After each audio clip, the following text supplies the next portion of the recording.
Thanks very much. Hello, everybody. My name's Ragnar Udd. I am the president of BHP Minerals Americas. Now, the BHP Minerals Americas business, and what you're going to be hearing a lot about today, it includes mining operations in Chile, Canada, Brazil, Peru, and Colombia. Now, today, our team will be telling you about the BHP experience in setting context-based water targets. And I wanted to provide you with a bit of context up front before getting into the presentation. We're all here this week because we recognize the water challenges the world is facing. And I know that all of you listening here today understand the size of the challenge ahead of us. In particular, I think it's really clear that climate change will shift the balances that currently exist, and in many places will increase the stresses and challenges of scarcity, droughts, flooding, and unpredictability.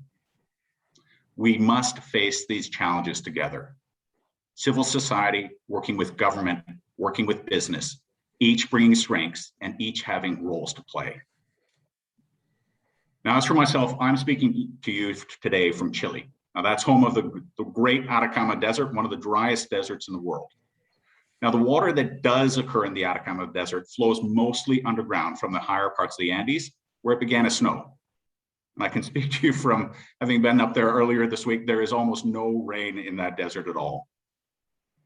The groundwater that emerges comes from a few springs and creates wetlands known here as bofedales. These places have low-lying vegetation and sport animals like flamingos and vicuñas.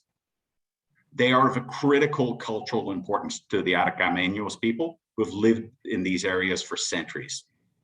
Now, this is one example of a water resource that is vulnerable to the direct activities of people and the influence of climate change. Now, for BHP, we know from our own experience how much better it is to appreciate the values of these precious resources early and to work together to sustain them. The approach we will describe today helps to do just that. I think, as many other companies are also realizing, BHP recognizes that good water stewardship is both the right thing to do and it's good business. We've taken a watershed stewardship position, which in simple terms is about three things. Firstly, it's about keeping our own house in order by getting the fundamentals of water management right in our operations. Now, we know we have more to do here, and we're committed to do it. A big part of that journey is our shift in water resources from groundwater to desalinated water, and our efforts and plans to recover and rebalance ecosystems that have been impacted by our operations from earlier days. Secondly, we're working closely with neighbors around our operations so that we understand each other and together can make a difference. That's essentially about what today's presentation will be about. And finally, working with others globally to push the thinking on water stewardship. I know there was an example of earlier this week at World Water Week with the launch of the Water Resilience Assessment Framework, and we are really proud to support that. Now, today we want to share with you the approach that we are taking to understand and act on shared water values in the hope that there might be something useful here for your own work. We hope you enjoy this presentation and take the opportunity to ask a few questions at the end. And with that, I'm going to hand it over to Jed and the team to begin the presentation. Thanks, Sarah. Great, thank you, Rag, for those words of welcome. Hello, everybody. My name is Jed Youngs. I'm BHP's Water Stewardship Lead, and I'd like to set the scene for you a little bit before handing over to some of the team for a few case studies. Firstly, I'd like to start by acknowledging that across the world, we and no doubt many of the people on the call are located on or near the custodial lands of First Nations peoples. And here in Perth, Western Australia, where I am, I'm on the custodial lands of the Noongar people. And so I pay my respects to their elders, past and present, and to emerging leaders. And I acknowledge and respect the continuing unique culture, resilience, and spiritual connection that First Nations peoples hold with land all over the world, and extend that respect to other Indigenous people as well, present and listening today. So, I'd like to sort of start by just as Rag described. I mean, what we'd like to do with you today is to share with you an approach that we've been taking to understand shared water challenges and ultimately a way to help us to set good, meaningful targets for water. I've been attended quite a few of the sessions, attended as we do in this virtual platform at World Water Week this week, and I must say I've noticed that there hasn't been a big presence from the mining industry, which I think reflects perhaps that as an industry we perhaps haven't traditionally been all that open. But I do think our industry is starting to open up, and what we're talking about today is one step along that road. So first up, a little bit about BHP's water footprint, which I hope you can see up on the screen there to help you understand why we're going down this path. So BHP, we have mining and petroleum operations spread across the globe, and each of these has very different hydrological settings and stakeholders and water challenges. And so to give you a couple of examples of those, our copper and nickel mines in Chile, in South Australia, in Western Australia, are in arid areas where every drop really does count. Whereas our iron ore mines in the Pilbara region of Western Australia, which we spoke about in an earlier session this week, they typically have more water than they need through dewatering to access the oil. But that water it's still a precious resource, and it's got to be managed responsibly. Whereas our coal operations over in Eastern Australia, which we also described in a session earlier in the week, are exposed to rainfall variability, and they have to manage through dry and wet seasons and over annual or longer term cycles. So basically the headline water challenges across all of those operations are very different. And of course, they all cross over with different Indigenous populations and communities and other industries who each have their own values and perspectives on water. And these are large scale operations that will often be there for 100 years or more. So they'll be a part of the landscape and the community for a long time. And of course, once we finish operating, we need to leave something good behind as well. So to be responsible partners in the catchments, we do need to deeply understand those local settings, and we need to work with our neighbours. And today, what we'd like to talk with you about is one way of doing that, how we're trying to approach it. Next slide, please, Sarah. So coming to targets, we do currently have a target, a global target to reduce freshwater withdrawal by 15% over 5 years, and we're well on track to deliver that next year. But to replace that target, once it's achieved, we're now building individual targets for each of our operating assets. And the approach that we're following is based on the CEO Water Mandates Guide to setting site water targets informed by catchment context. It's a good document, I can commend it to you. And as the document says, and as our experience so far bears out, if we get this process right, there are quite a few benefits that it can bring.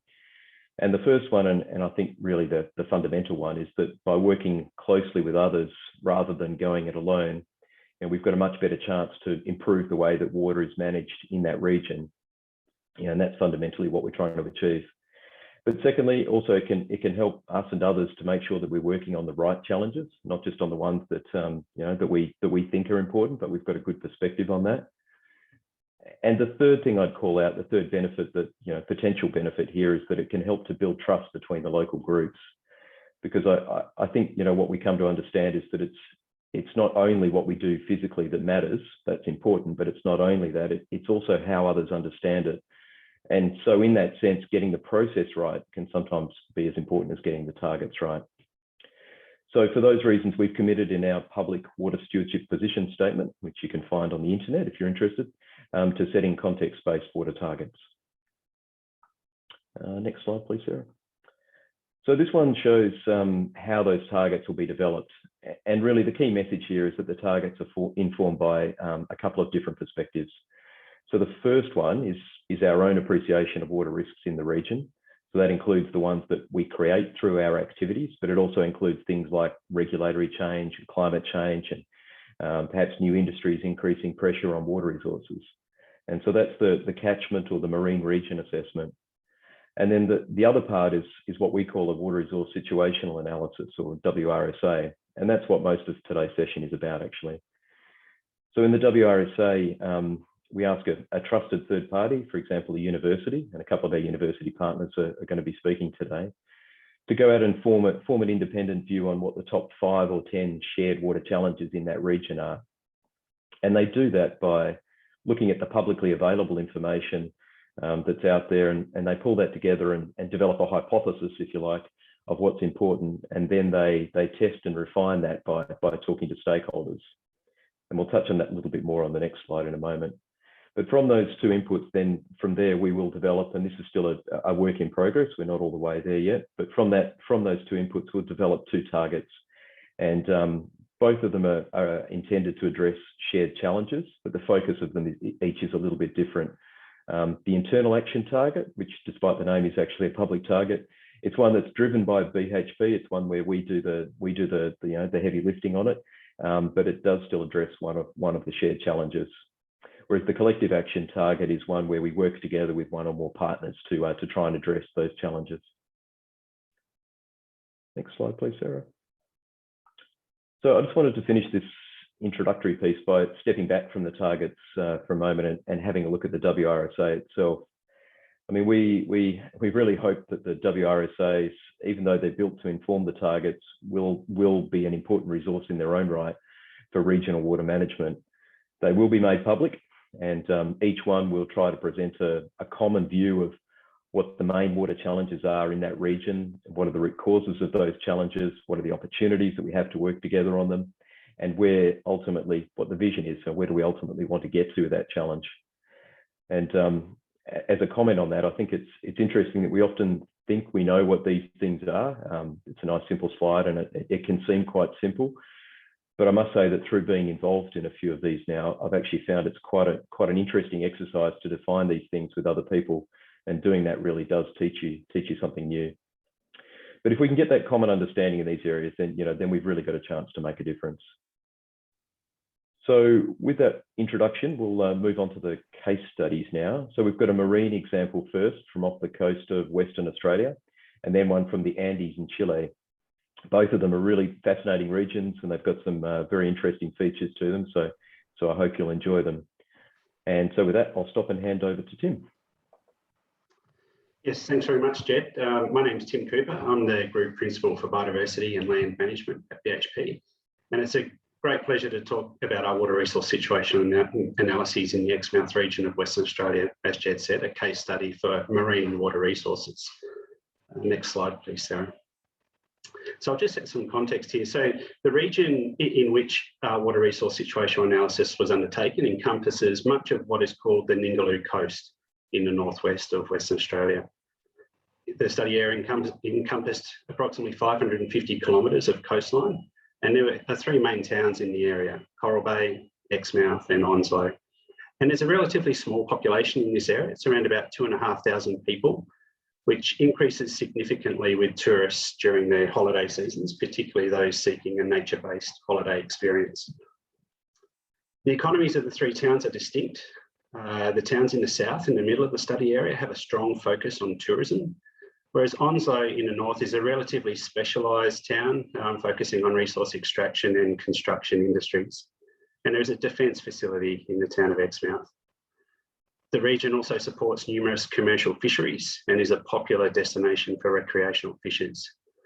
And there are productive oil and gas fields in the deep water offshore marine environment that are operated by different companies, including BHP.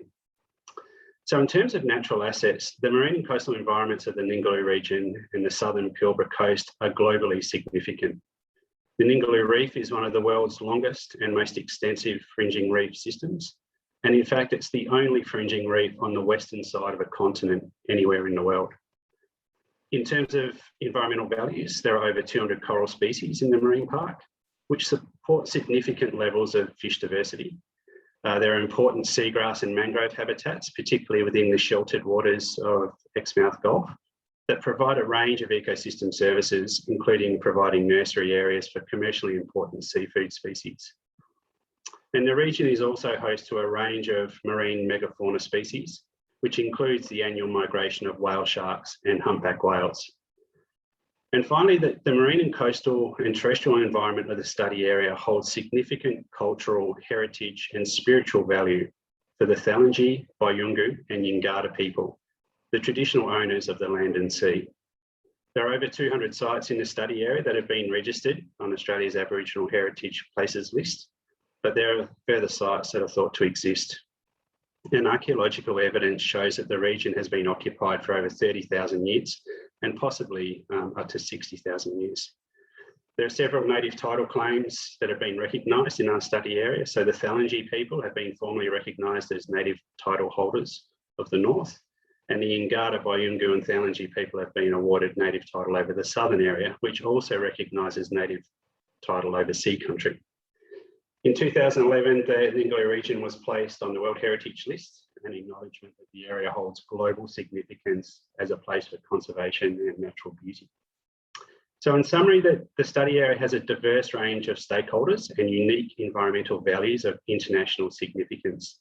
And for these reasons, it represented a unique opportunity for BHP to pilot an approach to water resource situational analyses and the development of context-based water targets. The study area was designed to capture the common shared water challenges across the Exmouth region and is deliberately broader than BHP's operational footprint, which is to the northwest of Exmouth. So I'll hand over to Faye, who's going to take us through the approach that was used to understand the shared water challenges and opportunities for collective action in this important marine environment. Thanks, Faye. Thanks, Tim. My name is Faye Roller-Rubsen, and I'm the Deputy Director for the Center for Agricultural and Development Economics and Associate Professor at the University of Western Australia. So greetings from down under, and good morning, good afternoon, or good evening, depending on where you are. So the approach we use in the Exmouth Water Resources Situational Analysis is multi-pronged and is shown in this diagram. So we started with a desktop review of existing literature, government reports, industry reports, and scientific studies to first understand the state of knowledge in terms of water challenges and the related initiatives and programs that address these challenges. We then held stakeholder engagements with one-on-one interviews and focus group discussions. And we also held an online survey to find out the perceptions of the broader community, both within the locality as well as tourists in that region. So for the stakeholder engagement, we identified key stakeholders that are actually involved in that area. And this actually included traditional owner groups, community groups, state government departments, local governments, industry, and businesses and other resource companies, to name a few. The stakeholder engagement approach was designed basically to be representative of stakeholder groups only, and it was not really intended to be an exhaustive exercise. And so basically the WRSA will be used more as a starting point for understanding what the key water challenges are, and also to stimulate collective action and ongoing dialogue with the stakeholders. Hence, the level of engagement was really meant to inform and seek input. The WRSA actually is still ongoing, and so far, we have done the interviews and FGDs with the non-Indigenous stakeholders. And it looked like the early feedback from the process highlighted the need to allow longer timeframes for engagement with traditional owners, so we are able to develop a deeper understanding of their values around water. Next slide, please, Sarah. So as I mentioned, the stakeholder engagement is still currently ongoing. However, so far there are some key themes that are already emerging. So for example, the key themes emerging surround the social, economic, and cultural value of marine waters. Secondly, the natural and built environment. Third, water-related ecosystem habitat and biodiversity. The fourth is the marine water quality. And fifth is marine water management, governance, and policy. The prominent concerns include, first, the negative impacts from tourism activities, for example, decommissioning of oil and gas infrastructure, and the impacts of new and planned developments in the region. For example, tourism is important to the economy with a strong focus on marine tourism activities, including snorkeling, diving, and fishing. But tourism can also adversely affect the marine environment.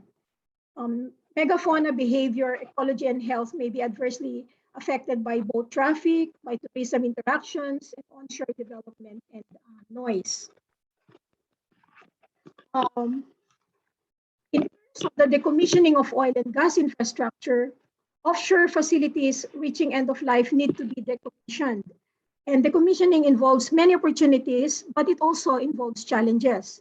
For example, alteration of the marine habitat, recreational fishing opportunities, contaminants and liability for infrastructure left in place, and social license to operate.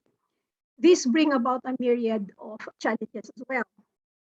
Another challenge identified during the focus group discussions and interviews was the preservation of marine ecosystems and the impact of contaminants and pollution on marine water. There was a strong concern that sensitive marine and coastal ecosystems must be protected from pollution from land-based and marine resources. Industry and tourism activities in the region can also generate plastic waste, microplastics, vessel discharges, and the risk of industrial leaks and spills, which poses serious risk, of course. Therefore, a water challenge for many of the stakeholders. And then closely related to this issue are the marine ecosystems and megafauna. So Tim mentioned about the Ningaloo Reef, Exmouth Gulf, and Southern Pilbara. So these areas contain diverse marine ecosystems, coral reef, seagrass, mangrove habitats, and these are the foundation of these ecosystems. The marine ecosystems and habitat forming coral reefs, seagrass, and mangroves in the study region are under threat, with actually some showing signs of decline. And this could have critical environmental as well as economic impacts, as Ningaloo Reef and the Exmouth Gulf are important habitat for whale sharks, dugongs, humpback and pygmy whales, and manta ray sharks and sea turtles. And most of the visitors are actually drawn to see this megafauna in the area. So these are big drawers of tourism and tourists to visit the region. So finally, the critical importance of partnering with traditional owners in marine management and planning, protect and maintain Aboriginal culture and heritage values were repeatedly highlighted in the stakeholder engagements. So the region has significant Aboriginal culture and heritage values. Therefore, Aboriginal culture and heritage is central to marine resource decision-making in the region. The challenge voiced in the focus group discussions was how to ensure that marine management and planning strategies protect and maintain Aboriginal culture and heritage values. Next slide, please, Sarah. These challenges are actually interrelated, so they're not a standalone challenge, as they affect multiple stakeholders, both indigenous and non-indigenous. For example, concern over damage to marine and coastal ecosystems were identified as a water challenge by virtually all stakeholder groups. For example, the fisheries sector, oil and gas, tourists, visitors, NGOs, the public sector, and traditional owners. So the shared visions also reflect the shared interests. So while many of the preliminary shared visions require further refinement with stakeholders, clear shared visions emerge to first, maintain a healthy marine and coastal ecosystem, and also for an informed and involved community who benefit from projects in the region. Secondly, there was also a strong desire by stakeholders for Aboriginal culture and heritage to be central to marine resource decision-making. And third, for a genuine partnership among key stakeholders for sustainable management. And the potential collective action identified include habitat restoration, reducing the greenhouse gas emissions, reducing contaminants and pollutants, building ecosystem resilience, improving recreational fisheries and tourism management, and finally, joint management of marine and coastal resources. Next slide, please. Finally, I would like to end with some reflections on the WRSA process. So the concept of a marine water resources situation analysis is relatively new in this space. And as such, there were several lessons we learned along the way. So the first one is that there is a need for a common understanding of shared water challenges. So the term water challenge was not widely understood by many stakeholders. So clarity on what is meant by a shared water challenge is important at the onset to encourage them to think more holistically and consider issues that mutually affect them, not just themselves personally, but also the other stakeholders. And then secondly, the engagement with traditional owners as partners was seen as very critical. The traditional owners are the custodians of the land, sea, and water in the area. So therefore, it's important and very critical to engage them in a meaningful and culturally respectful way as partners rather than stakeholders. This means they should be co-authors in the design of the process. And thirdly, reaching consensus may be challenging because of the multiple and numerous stakeholders involved. So conducting a WRSA should be considered as an ongoing process rather than a single process, requiring multiple phases of engagement. Thank you. I will now pass on, hand over to Barbara and then Mundo.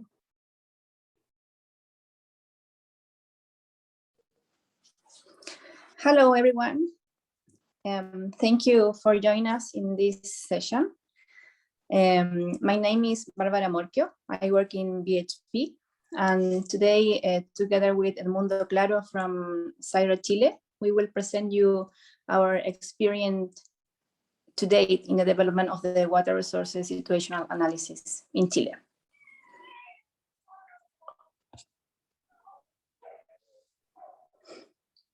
So, as context, the study area is focused on the high Andean aquifers in the north of Chile, in the regions of Tarapacá and Antofagasta, that you can see here on the map with a light brown color.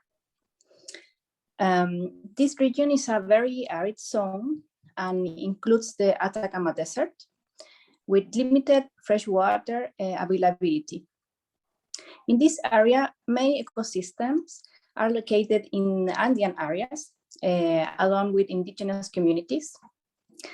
And here, groundwater has been the historical water supply and is shared by resource as a shared resource by mining, metalliferous as copper, and non-metalliferous as lithium, and communities and different ecosystems. Considering all these aspects, we have internally realized that there is a need to understand the watershed challenges and potential collective actions. In order to do this, we've asked Zairo Chile as an independent third party to develop a water resource situational analysis. And we have already the first version of this study and it's finished based on desktop research. And Edmundo will present the main results today in the next slides. Thank you very much, Barbara. Hello, everybody. My name is Edmundo Claro, as Barbara said, and I lead the London Water Area or Unit in Zairo, Chile. So in this slide, you can see that the study area is characterized by being an extremely arid zone with strong competition for the scarce available water resources, where the mining sector has a very important use of the water present over there. Other important activities in the area are astronomy and agriculture. And at the same time, there is unique biodiversity and an indigenous culture attracts a good share of tourism. Climate change in the area is expected to increase temperature and decrease precipitation, making natural water supply more scarce than it actually is. And in that sense, desalination is becoming a very important source of water for mining operations in particular. Next slide, please. In this slide, you can see a figure that shows the shared water challenges we identified for the study area, grouped into 5 dimensions considered relevant to the ASRH: water availability, water uses, institutional, socioeconomic, and environmental dimensions. The figure shows that these challenges are strongly interconnected, And relevant examples of these challenges are: one, impacts and threats to the environment, which might not be a surprise in a fragile environment as this is. And another example might be low levels of governance and collective management. It is important to note that these challenges presented may vary in relevance according to the territory and the perspective of the different actors. In this sense, it is very recommended to prioritize the challenges as part of a collaborative work between the interested parties. Next slide, please. We also identified various opportunities for meaningful potential collective actions in order to respond to at least part of the identified shared challenges. These are shown in the figure you are now watching. While some of the suggested actions are new to the study area, others are already being partially applied. So we are not starting from scratch. Relevant examples of these actions are: one, to develop collaborative governance instances at different territorial scales. And a second relevant example would be to validate and expand participatory management models for managing environmental goods. And then to finally define the collective actions to be finally implemented, a collaborative effort between the different interested parties is deemed very appropriate and needed. Next slide, and Barbara, I pass it to you now.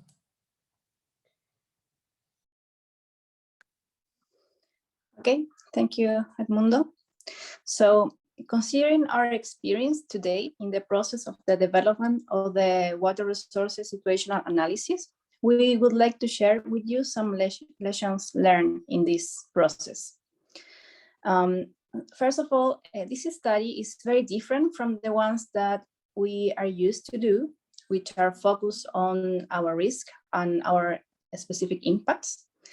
But the water resources situational analysis is a new way of engaging and taking action, which requires cultural change by organizations and regional stakeholders. So this is probably the main internal lesson learned that we have to date. Also, within the lead organization, there must be a clear understanding of the importance of the water resources situational analysis in order to be successful.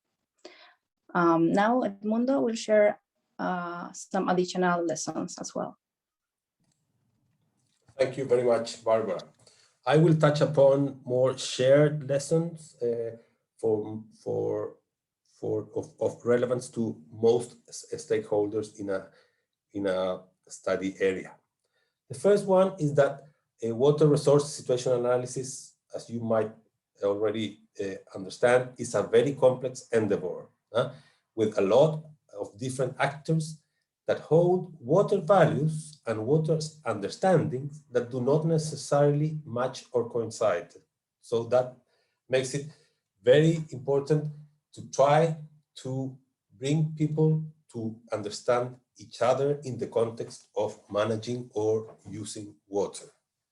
At the same time, if the study area is large and presents contrasting realities, geographical realities, or productive or economic realities, social realities, the complexity increases. And this is the case of the study we are showing you right now. Thus, under these circumstances, instances of participation, collaboration, and articulation of stakeholders are crucial. Hopefully, also, these are based on a high level of trust. Besides on the need of having a transparent and trustful environment between the parties, it's also very relevant to have transparent and precise trusted water information generation and delivery. So this trusted environment with different actors holding different values in order for it to reach agreements and advance in the management of shared water challenges needs unique, transparent, and shared trusted information. That's very important, and it's not always the case that it exists. And also on a more, let's say, country level reflection in the context of social unrest, as is the case of Chile as of lately, building a collaborative approach is not easy. However, there might not be another legitimate approach under these circumstances. Thank you very much. Sarah, I pass it to you now. Thank you to all our presenters. I will just now move back to the Pathable platform so that I can see any questions that have come in. And if you haven't added questions yet to the chat room, please go ahead and do that now.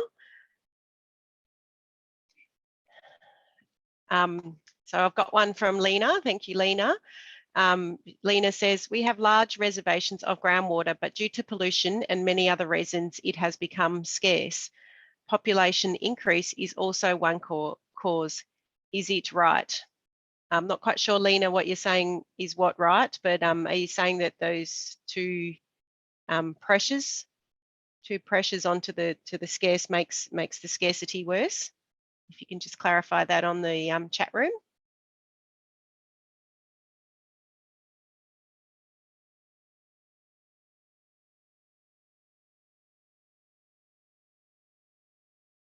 I'll come back to Lena. Andrew has a question or a comment that says, great to see a company like BHP taking its water responsibility seriously. We'd love for you to join the Water Footprinting Initiative. Thank you, Andrew. Launched yesterday by the Netherlands, Switzerland, and a bunch of other countries. My question is, what should consumer countries like the UK do to help? Oh, Faye and Edmundo, I might direct that question at yourselves around consumer countries like UK do to help in terms of a WRSA.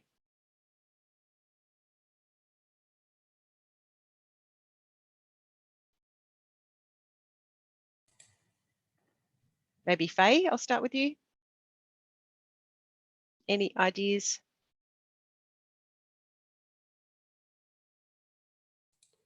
Faye is muted. Ah, Faye is muted. Edmundo, since you're unmuted, any comments around how you might translate a WRSA or a target setting process over to more consumer countries? Any thoughts you have on that? I'll try to not maybe answer directly that question, but to shed some light on related issues. And not sure about how to do it exactly, but on the need to do it. And in our experience, at least in our country, water is being considered a highly important political, symbolical, and also material aspect of life. And water is becoming very, very scarce, especially in the central zone of Chile, where lots of people, where most of the Chilean population lives. So approaches like a water resource situational analysis, in which water is understood to be, the challenges of water understood to be collective in nature, and where there is the understanding that no one can solve the challenges on its own, is becoming more and more important, more and more relevant, and people are understanding that. So my suggestion or idea would be that approaches like this will come as a necessity. They will come earlier, later. Some countries will be leaders, some countries will be followers, some companies will be leaders, some companies will be followers, but there's no way of escaping this approach or this trend toward addressing water challenges. Hopefully that was useful. Thanks, Edmundo. Anything to add, Faye, Yeah. from your learnings? Sorry, I was unmuted a while ago, but yeah, so I think that consumer countries like the UK, the US, and Australia, for example, can do a lot of things to help by actually like taking leadership. This issue is not only an issue for developing countries, it's an issue for everyone. And like the water resources situation analysis, where you bring in together different stakeholders and make them really focus on what is actually a shared challenge for everyone, and highlighting that, you know, the issue of water is not is affects everyone basically. So like, for example, what BHP is doing at the moment, where really taking leadership in the communities where they work in, really shows that, you know, they have this initiative to actually involve people and really be serious about water targets. And I think that will do a lot in terms of setting examples for other countries, both in developed and developing countries, in consumer countries like the UK and the US. Thanks, Faye. That's great.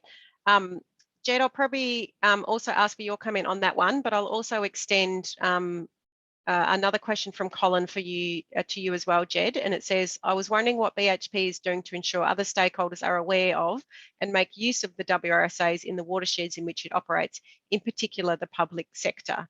So Jed, I'll direct that question to you, and also if you have any other additional comments on the previous question around consumer countries. Thanks, Jed. Yeah, thanks, Sarah. Look, I mean, I think on the previous question, probably the only thing I'd add is that you know, I think everybody being aware of their value chain and the water footprint through their value chain is going to become quite important in that sense. And so it's not necessarily a direct application for a WRSA, but if we're thinking about water footprint, you know, that's something that we need to be aware of. And consumers are at one end of that value chain, and so you know, that's a role that they can play there. To Colin's question, thanks for that, Colin. I think the first thing I'd say is that the WRSAs themselves actually reach out to those stakeholders in the catchments or the regions directly, and so we actually ask for their direct input to it. So there's obviously an awareness piece there, and the WRSAs will be made public, so there's awareness there as well. But what I'd also say is that where we would really like this to go is that it's to be a starting point for ongoing collaboration, so that it's not just a report that's passed out and maybe gets picked up, maybe doesn't. We'd like it to, you know, to set the scene for some ongoing collaboration. And what that looks like probably vary from place to place. Some places already have quite well established forums, which is great. Others don't. But you know, we'd really like to promote those as much as possible, and hopefully the WRSA is a one way to help that. Thanks, Jed. Just coming back to Lena's comment, she hasn't clarified, but just touching on her comment that says that they have large reservoirs of groundwater, but due to pollution and many reasons, it's become scarce, and population increase is also another cause. And yes, I agree, Lena, that is right. But I just would go to any of our panel speakers to see if they want to have a response around impacts to groundwater pollution or water scarcity in general. Does anyone have a comment to make on Lena's point there? Well, as a hydrogeologist, I feel like I should chip in there, Sarah. So, Lena, yes, you're right. The groundwater resources are definitely depleting. I mean, I think it's worth keeping in mind that most of the world's freshwater resources are groundwater. So, you know, it's a massive part of the resource that we have. But there are a couple of common mistakes I think that we make around groundwater, because we can't see it. And so it is often subject to pollution, and it takes some time to understand often that pollution is happening, unlike surface water where you can see it quite clearly. And the other mistake we often make with groundwater is that because there's so much of it in some places, we assume that it will continue to be topped up, and clearly that's not always the case. And so, you know, we lose sight of what's the sustainable yield from that groundwater, rather than just what you can take out of it. And so, yes, definitely that is happening in many places around the world.